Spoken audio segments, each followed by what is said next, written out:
Hello and welcome to Kent Tonight live on KMTV. And I'm Megan Shaw and here are your top stories on Tuesday the 10th of February. Saved from the hammer. A youth centre in Ramsgate is spared from being sold by Kent County Council at auction. We had the promise of a new national strategy announced just before Christmas, but I'm yet to really hear about what the details of that will mean in this area. Window of opportunity. £300,000 available to revamp Medway shop fronts. So the Pride in Place funding is funding that's been released by the government, and it's there to really regenerate areas, our town centres, and we've been lucky enough in Medway to receive that. So it's up to 1.5 million that we've received. And planting seeds for a happier life. Communal allotment in East Malling hosts sessions to improve mental health. This is all about showing people about what they can do with whatever space they have.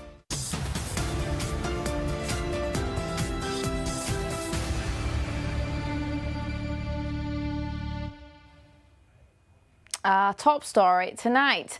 Pie Factory Music, the last dedicated youth space in Ramsgate, has been saved from auction following a campaign by the Youth Centre. After Kent County Council cut funding for youth services in 2024, they sold the Ramsgate Youth Centre, home to the Pie Factory Music for the past 13 years. But instead, the Youth Centre organised a campaign, and with the help of a £500,000 government grant, they managed to secure the building's future, as our reporter Naila Mohammed been finding out.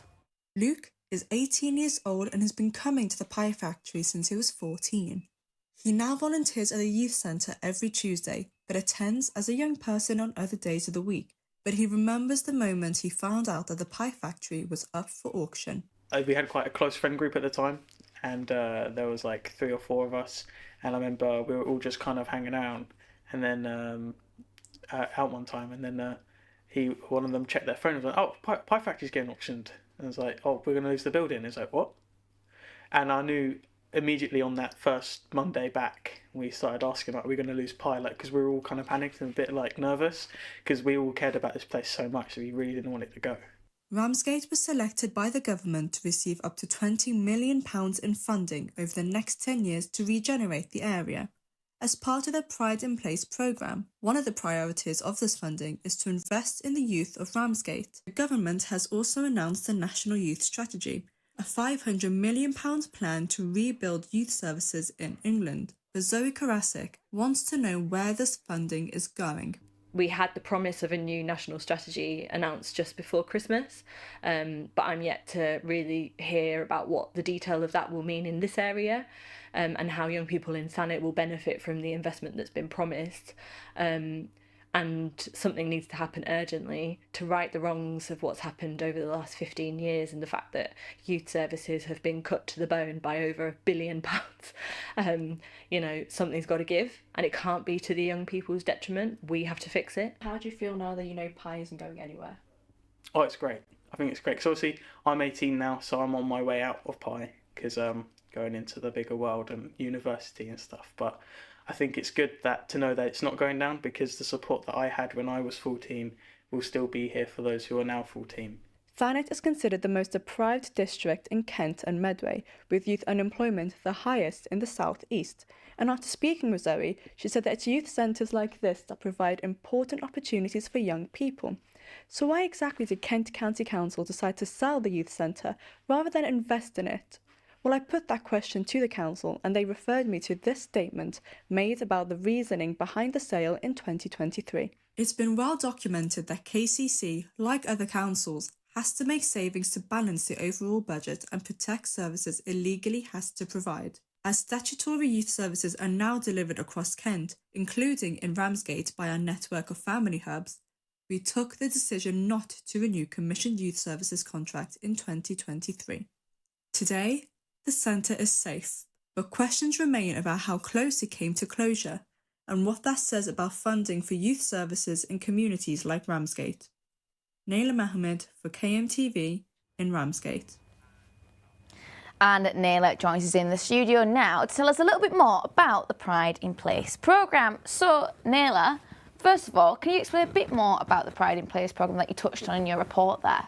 Absolutely. So the government describes it as their flagship communities programme, and the aim is to give power back to the people, let them decide what they want to do with their community. And it's £5 billion of funding over 10 years. And it's a long-term strategy to fix any issues in hundreds of communities across the UK, across the country.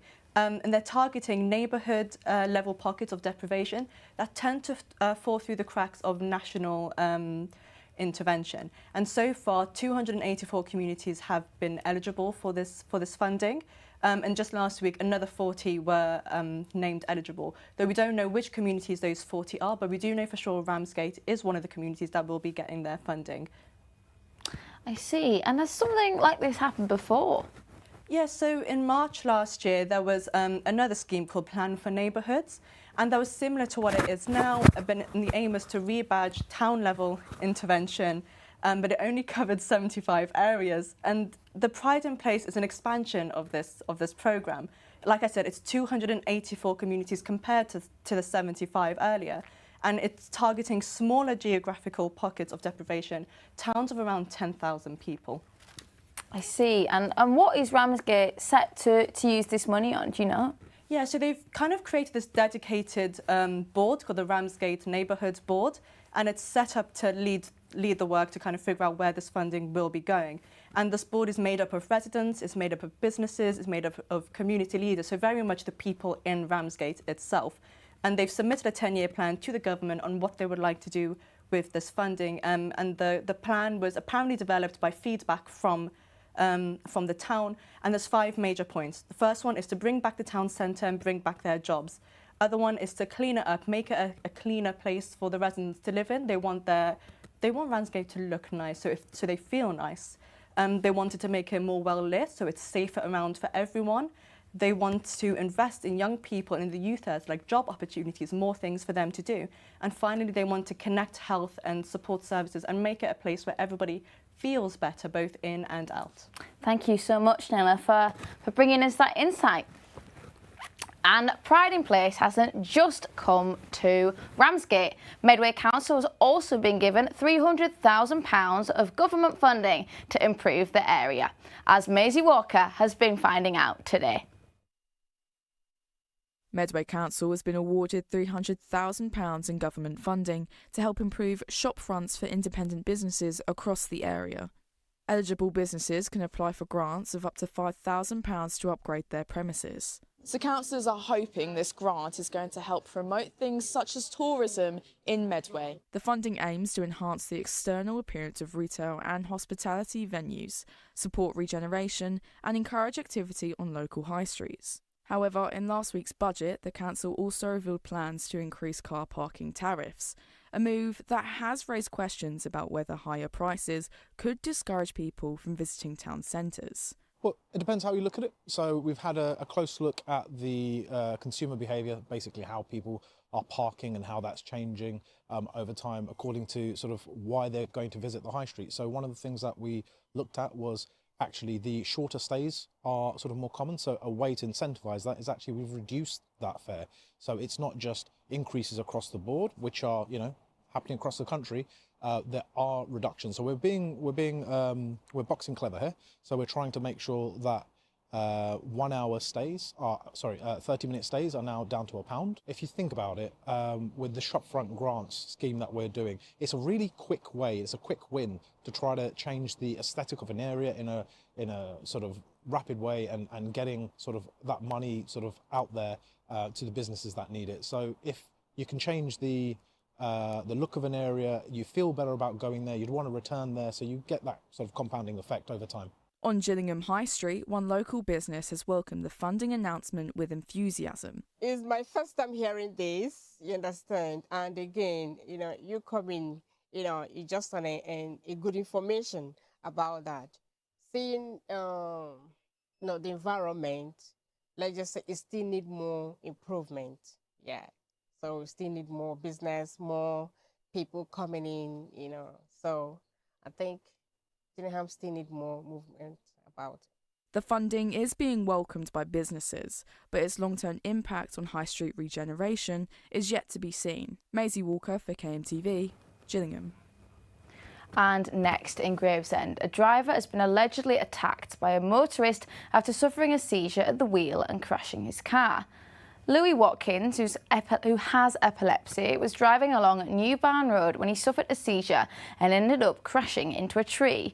As he came around, he was reportedly attacked and pulled from his car by a fellow motorist, whom he later recalled as being in a blind rage. When he gained awareness of his surroundings, emergency services were on the scene. He was treated at Medway Maritime Hospital, and police have since appealed for dashcam footage following the incident. Next, a man has suffered a serious head injury after an unprovoked attack in Rochester High Street while being interviewed. The victim said he'd been approached in the High Street by 3 people who appeared to be filming interviews, when a man who was part of the trio allegedly punched the victim, who fell to the floor and was later taken to hospital. Investigators are now keen to talk to the other 2 people involved in the filming, including a man with a microphone and a woman who was filming. Anyone with information who may have witnessed this event are being asked to contact Kent Police's direct appeal line. And that's all that we've got time for in this part of the show, but we've got plenty more to come. My teleprompter stopped working, but we are speaking to Elizabeth Anderson, the CEO of Digital Poverty Alliance, in the wake of Safer Internet Day. That's today, and we'll also be hearing about the weather. And I'll see you then.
Hello and welcome back to Kent Tonight live here on KMTV. Now today is Safer Internet Day, which promotes the safe use of digital technology among children and young people. Regulator Ofcom found that people in the UK spent more time on the internet in 2025 than they did during COVID, with an average use of more than 4 hours daily. And so, earlier today, we spoke to Elizabeth Anderson, the CEO of Digital Poverty Alliance, to find out more. First of all, are you able to just walk us through what your organisation does? Sure, thanks a lot, Meg. We are a national charity, so we represent the millions of people within the UK who can't get online to access essential services. So there's around 19 million people who perhaps lack access to a device or connectivity or the skills to be able to use digital services. And we help by advocating for them, but also providing thousands of families with a laptop and connectivity and skills and support every year. Absolutely, and of course today is actually Safer Internet Day. So I imagine maybe within your organisation you probably do work with people who might never have used the internet before. So as part of your services, do you kind of provide advice for people navigating the online world? And are you all right to just give us an insight into those tips you might have? Absolutely. If you've never used the internet before, it can be very exciting, but it can also seem like a really scary place. And of course, there's lots of great things that happen on the internet, but there's also lots of things that can go wrong. So we talk to people about being really careful about what they click on. So if something seems too good to be true, if you get an email or even a text linking to a website and it tells you maybe you've won something or you need to take some really urgent action to stop your account being blocked, always stop, always pause. Don't be in a hurry to give away your information. A lot of people might think, oh, it's easier and safer just to avoid the internet. But of course, at the DPA, you're aware that, you know, the internet is a key part of, you know, modern life now. How do we find that balance? Exactly as you just said, it is about finding a balance, and it's about recognising reputable sources of information. So recognising, for example, if it's the NHS for healthcare advice, if it's your bank, if it's the Gov.uk website.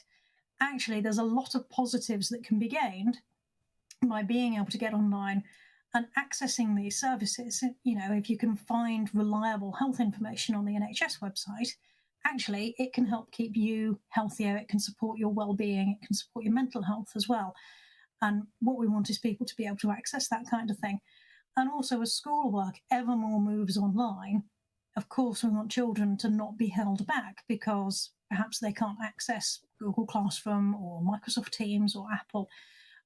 There's a lot of benefits from all of the incredible information and knowledge that is available online, but it is about recognising when you shouldn't share data, you shouldn't share information about yourself that maybe somebody can use for something bad. So always looking for that balance, always making sure that websites are secure, and that you know what you're putting your data into, and you're watching for some of those common scams or common telltale signs that maybe a website isn't quite what it seems.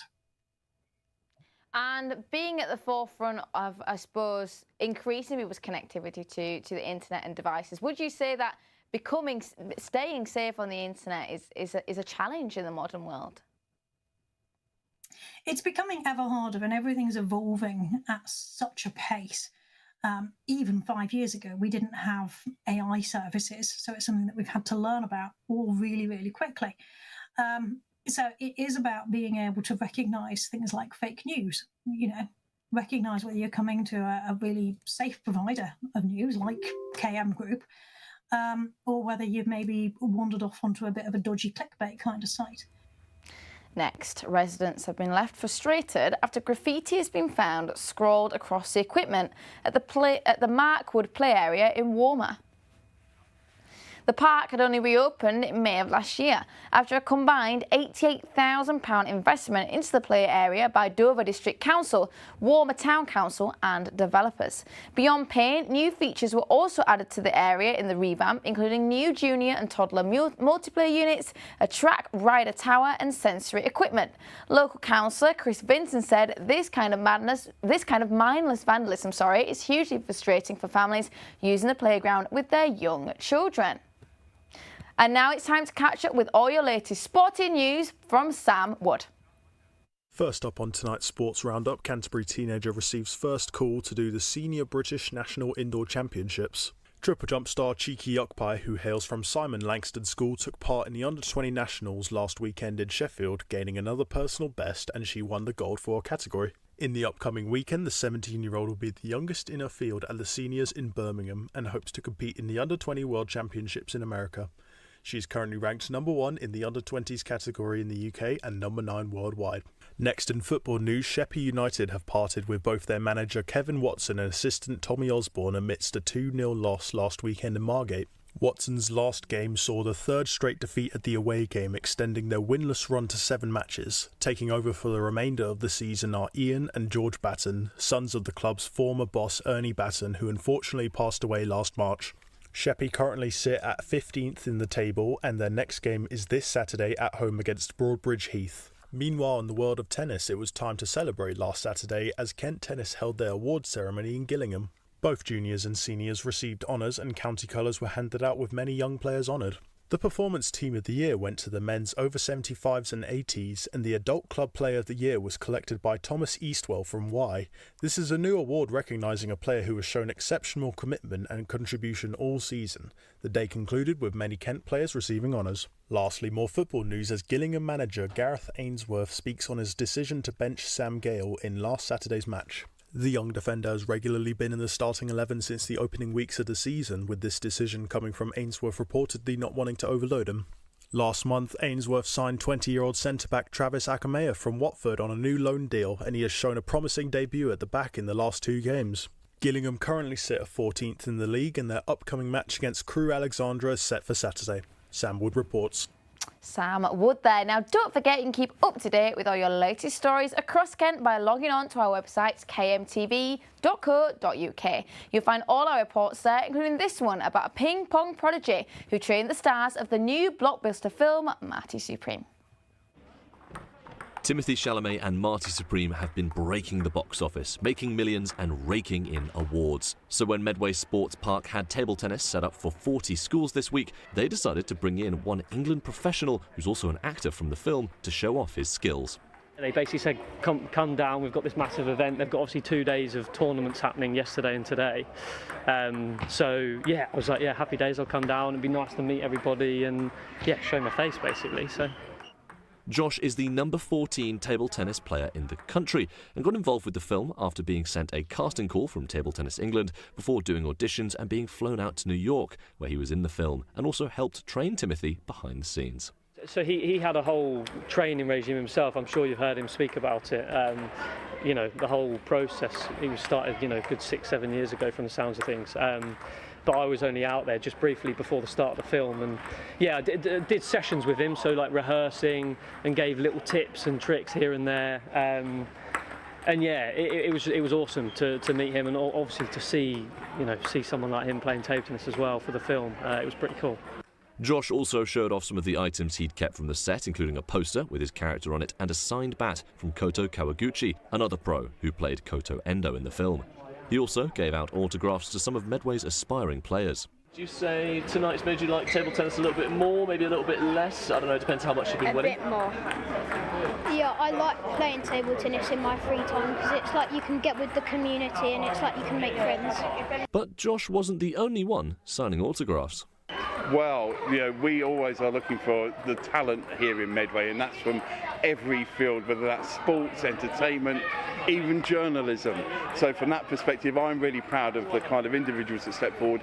And nights like tonight, you know, many people, perhaps more mature people who perhaps play table tennis for fun, again, coming to see an international player like Josh is a real rare opportunity in this particular sport, but it's something we're very proud we do in Medway all the time.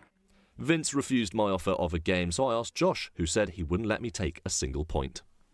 Now it's time for me to play Josh himself. He's ranked the England #1 in Marty Supreme and the England #14 in real life. Time to see his skills for myself. Well, I think I'll leave it to the pros, both for table tennis and for acting. Finn McDermott for KMTV in Medway.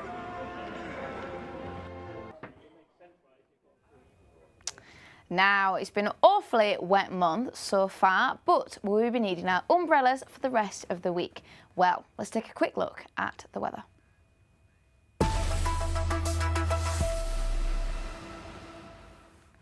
We'll see drizzle and light rain across the county tonight, fairly mild temperatures at 10 degrees. Rain continuing into tomorrow morning, temperatures staying consistent, and in the afternoon, drizzle still continuing at 10 degrees. Still quite rainy, 12 degrees, not too cold though. And your outlook for the rest of the week. We've got 11 degrees on Thursday, rain unfortunately coming along in Friday, but perhaps a sunny Saturday. We can all spend time outside.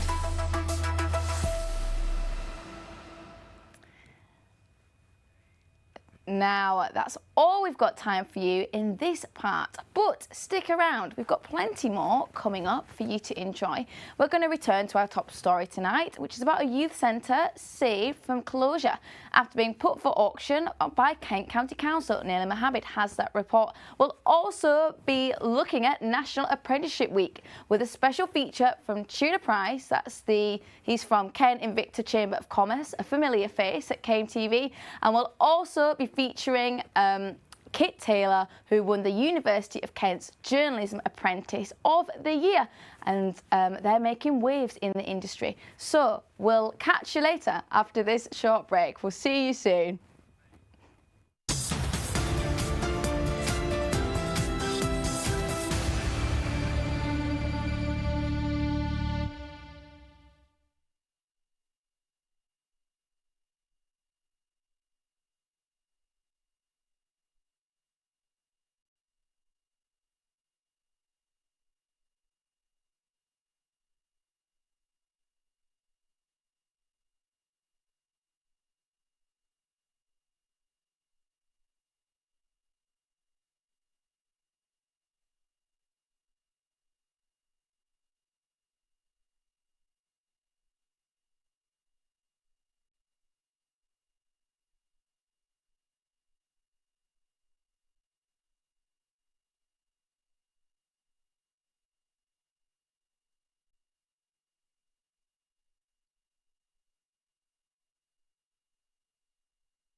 Hello and welcome back to Kent Tonight, live here on KMTV. Revisiting our top story tonight.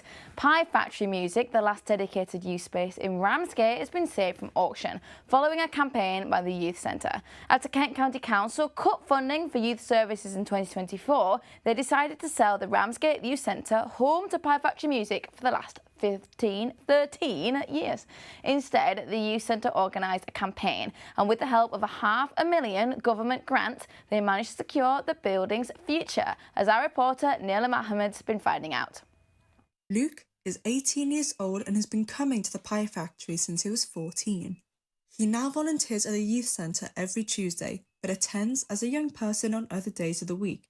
But he remembers the moment he found out that the Pie Factory was up for auction.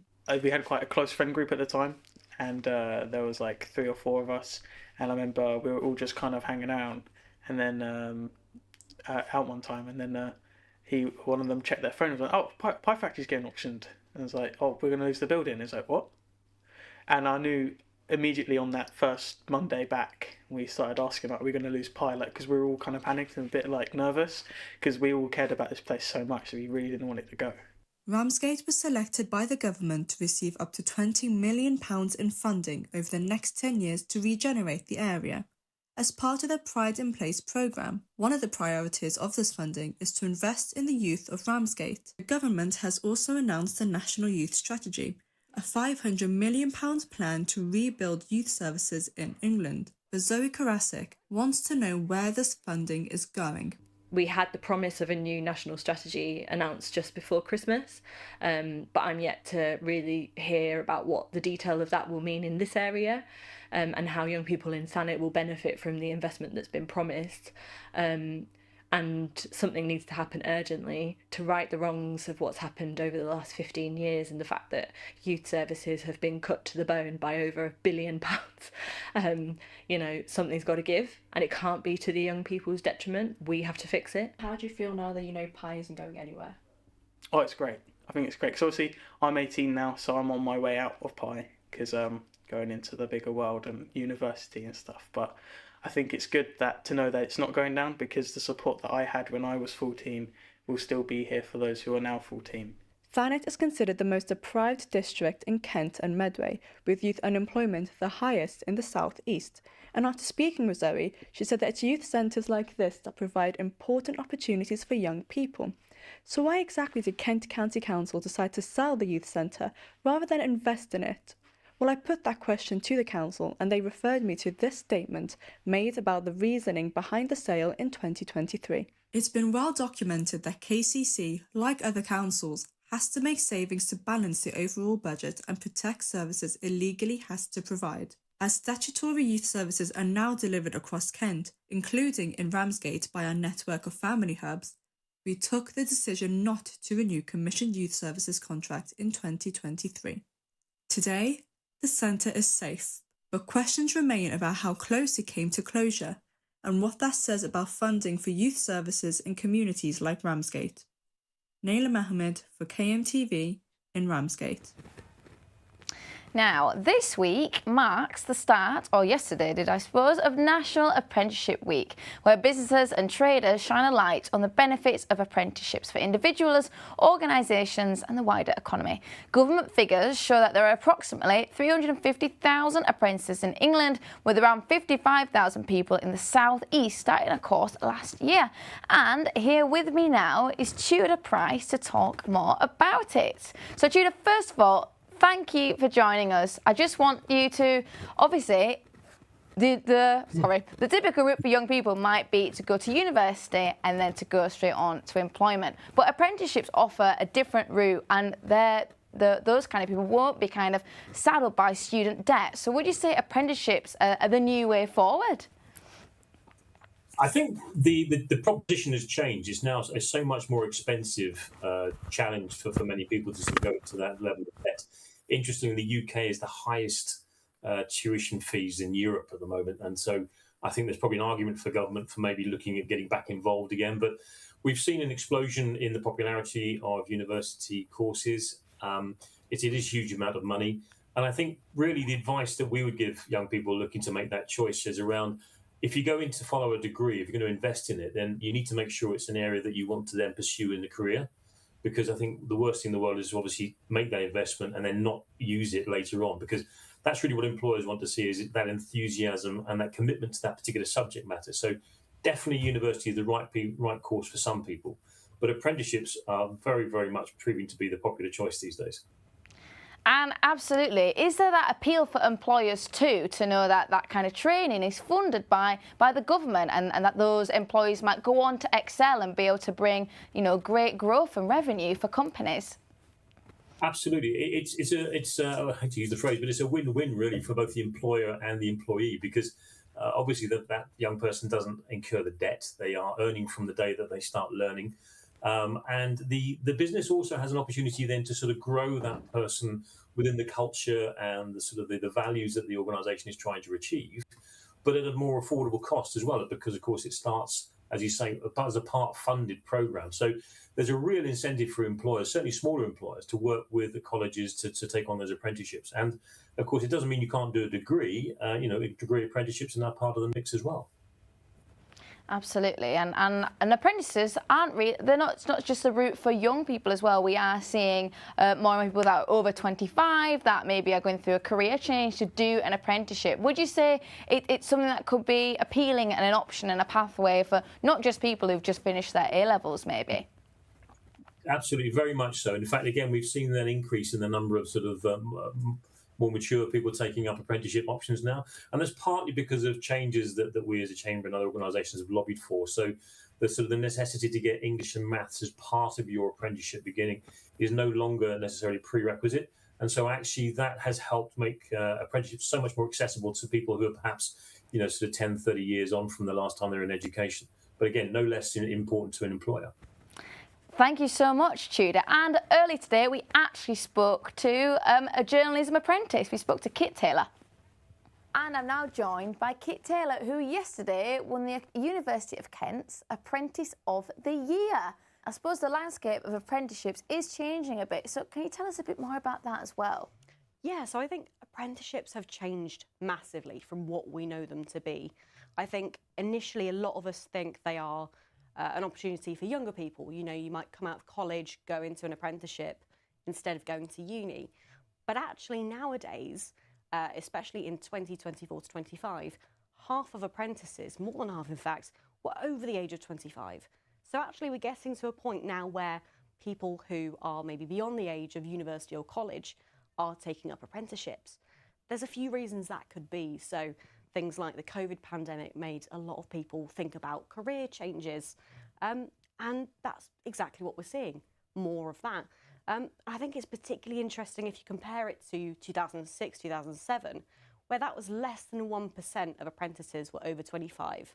So to go from that to more than half in 20 years is astonishing. Absolutely, and there's also been a new report from the British Chambers of Commerce on apprenticeships. So what has that said? So we're seeing more calls for accommodations around childcare. So of course, if you've got parents that are now going into apprenticeships, they can be not as flexible as they could be for parents. So looking into what are the childcare provisions, what can be done there. Along with that, there's accommodation. If you're working in an apprenticeship on a construction site, what's the accommodation nearby? How are you getting there? And linked to that is transport. If you can't drive, is there public transport to get to that location? Because realistically, what they want to do is open up these opportunities to as many people as possible. It's a great way to have that learning and development side of things along with a role. And I think with the career landscape that we're facing at the moment, these opportunities are really crucial for people, and opening that up to as many people as possible is what this report recommends. Now, Margate is known for its sandy beaches, music and culture, and for more than a century, the Winter Gardens was at the centre of that culture. From 1910, the venue hosted stars, but closed in 2022, and now a new master plan to revive the hall has been published. And I'm joined by Finn McDermott to learn a bit more about this. So, Finn, tell me about the latest update here. Well, it's as you say, Meg. I think local music and history fans will be really, really pleased by this. For a bit of background, Margate's Winter Gardens you know, when we say Kent and historic buildings, you typically think of castles, forts, bunkers, but Kent has a lot of music history, and the Winter Gardens is a key part of that. We can see some images now. They've hosted the Beatles, Dame Vera Lynn. This was built in 1910 as a premier coastline music venue. It's had some damage. It was rebuilt after World War II and eventually ended up being closed in 2022. We've got some voices on this, haven't we? We do. I spoke to Matt Milchard. He's the CFO of Westwood One Theatre, who are running this new master plan. I'll let him talk about the new plans for the site. To be honest, it's a multiple. It's a venue that with lots of different facets, as Chris has said. So there'll be music in the main room, for instance. There's a rooftop bar and restaurant for people to sit and have sort of evening meals, watching the sunset. There's multiple bars throughout the venue. There's a 100-place nursery. There's a drama school. There's a vocational training centre. Potentially a language school. Community gardens. There's so much to make it a venue and a destination that people actually want to come and spend the whole day and evening.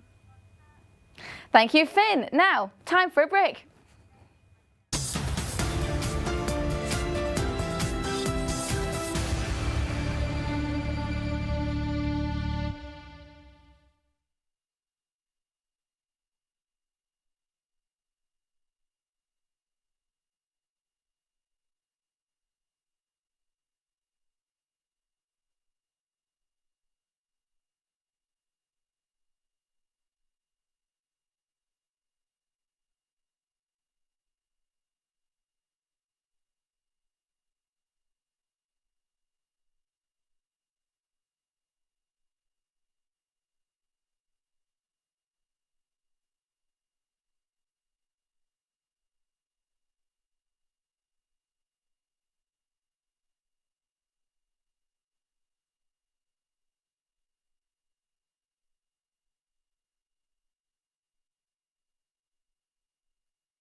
Hello and welcome back to Kent Tonight, live here on KMTV.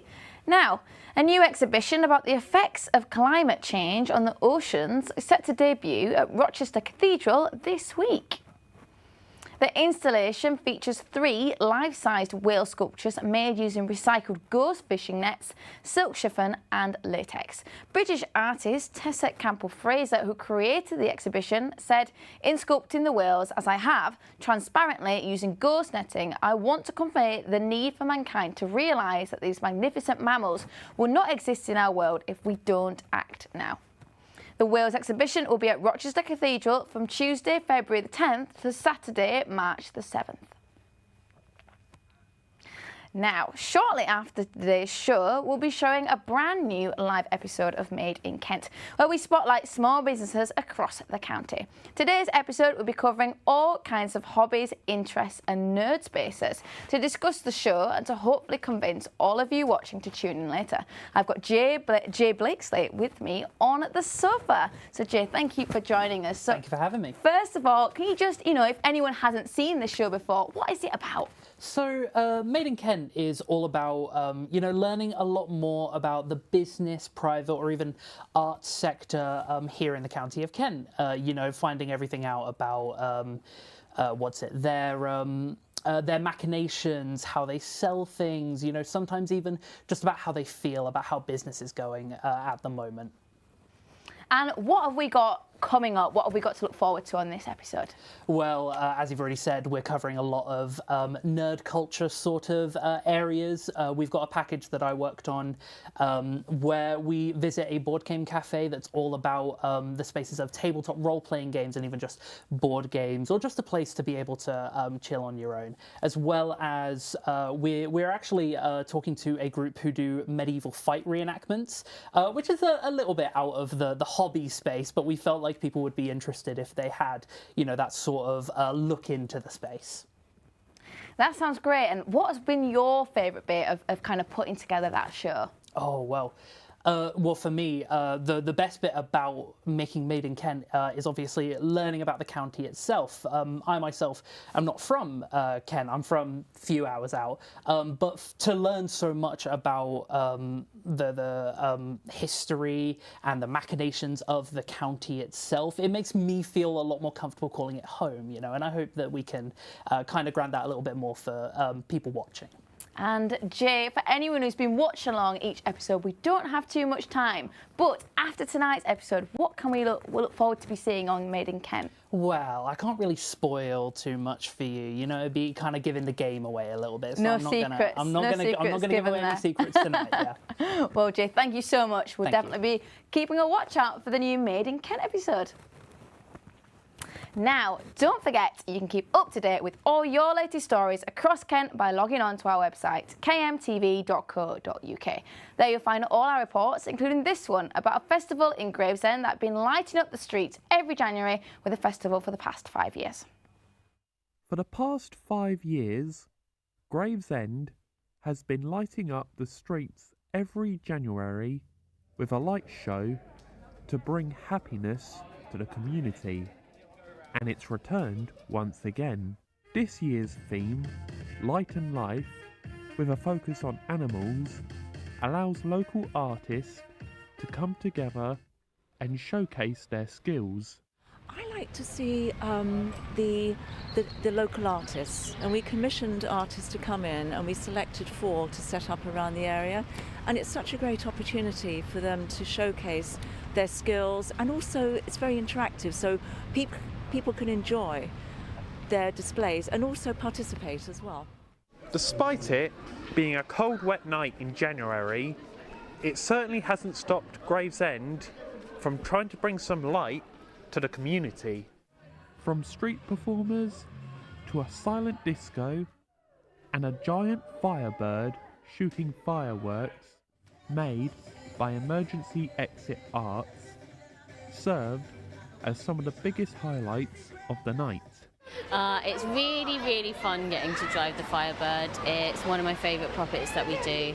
I really enjoy the shared energy of a parade. I love seeing everybody else coming together and joining in on a parade and having a lovely time. Gravesend will no doubt be at work hatching another light show for next year. And what it will be about is up in the air. Henry Luck for KMTV in Gravesend. Now, Henry might have been looking out the window to see the lights, but will you be looking out the window to see the rain? Well, let's take a look at the weather. We'll see drizzle and light rain across the county tonight. Fairly mild temperatures at 10 degrees. That rain will continue into tomorrow morning. Temperatures staying consistent. We've got 10 degrees average there. Later in the afternoon, the county still facing that drizzle. Light rain, although temperatures increasing slightly. Medway and Canterbury reaching a tropical 12. And your outlook, we've got 11 degrees on Thursday, slight rain on the Friday, 7 degrees. Temperatures dropping on Saturday, but clouds clearing up.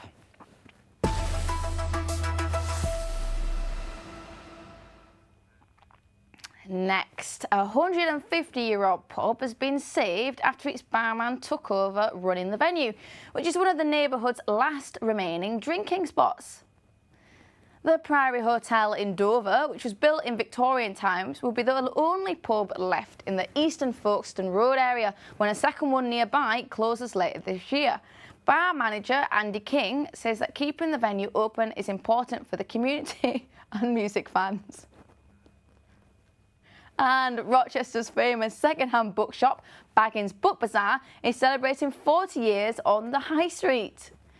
It's thought that there are around 100,000 books in the rare bookshop, which was originally founded by London book dealer Paul Minet.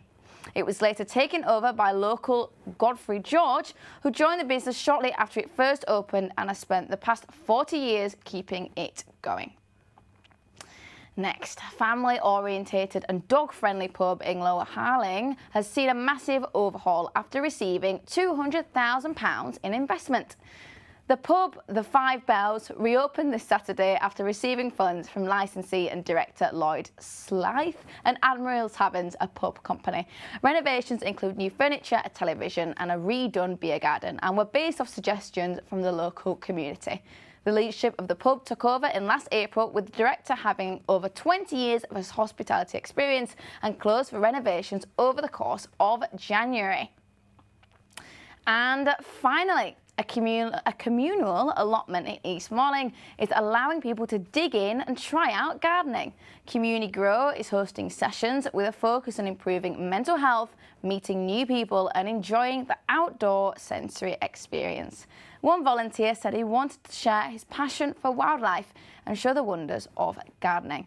And our reporter, Chloe Brewster, went down to check it out. Hidden on the edge of East Malling is a communal allotment hosting gardening sessions for both the young and the old. Community Grow is designed to offer well-being support, with visitors here encouraged to get their gardening gloves on and to enjoy the tranquil surroundings. Now, Community Grow do much more than getting people one with the soil. They also offer sessions tailored for people with specific medical needs. They can come together and talk about the issues they face, as well as ask questions to a local GP. I've got a passion for wildlife. I've got a passion for horticulture, which I've had all my life. And I wanted to encourage other people to give it a go as well. This is all about showing people about what they can do with whatever space they have. You don't have to have a whacking great big field, you know, so you can do all sorts of things. To me, there is really no greater therapy than green spaces, natural spaces, getting outdoors. And that's from my, from my own journey and from friends and family, or just watching nature and greenery and this amazing ecosystem that we are, really lucky to have. It just supports wellness, and I think it's a slower pace of life a lot of the time. You're growing as you grow, which I just think is, such a gift. It's like a much more relaxed and muddy checkup. The charity hopes to plant a little bit of hope and community to even more people's lives. Chloe Brewster for KMTV in East Malling. And Chloe Brewster joins me now. So Chloe, we heard about the benefits of gardening on your mental health, but does it actually do anything for your physical health? Well, I spoke to a GP while I was there at Community Grow, and she told me all about the things they do there to support people. So they have groups for people with diabetes and high blood pressure, so they can come along. And not only can they, lower their blood pressure by having a relaxing time gardening, they say they have all kinds of accessibility arrangements, so people can just sit on their chairs, or if they can get down digging if they like. They also have sessions where people can speak to the GP and just get some support and learn and talk to each other about their condition and what their impacts and how they can cope, really. And there's also actually a bus there, a little health check bus where people can go and get that support and, so they can feel a bit more, sound in their mind that they're feeling okay, as well as enjoying the beautiful environment there, because it's absolutely gorgeous down there. It's interesting, really, because we're at the beginning of the year and people are probably wanting to maybe make better changes to their life. So when we think about becoming more active, we might think, run a marathon or swim the River Medway. But people who maybe don't swim the River Medway, is what everyone's just told me to say. But when we think about being active, we can also be coming from quite a sedentary lifestyle. So would you recommend, like, someone who's really just starting out, want to be more physical, that doing a bit of gardening could help? Yeah, 100%. I mean, I'm not a big gardener myself,